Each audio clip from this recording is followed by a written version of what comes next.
Bu Cem Yılmaz. Allah. 7 uşaq anası. 7 idi. Mən bilən 7 6 olmalı. Müğənni, həm aktyor, həm yazar, amma adını bilmirəm. Yaxşı yazmışsın. Sen tanıyarsan. Ya bu tanıyıram, adı yazmış. Simuzlar idi, ne idi? Yok. Yo. A few moments later. Adın yazmış. Bunu mən tanıyıram. Yox, bunu tanıyıram. Kes, mən də Mən yazmışım. keçdim Allah dilinin. Mən də yazdım. Elnara Xəlilov. Özde.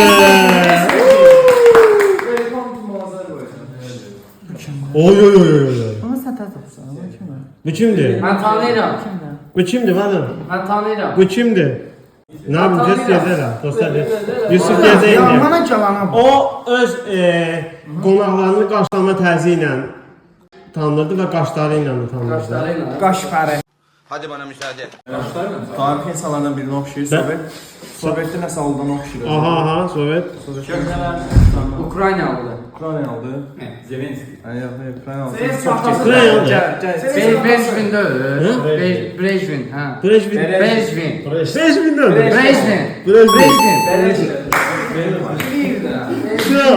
Elnara Abdullayev. Başa. Maraqsız. Oy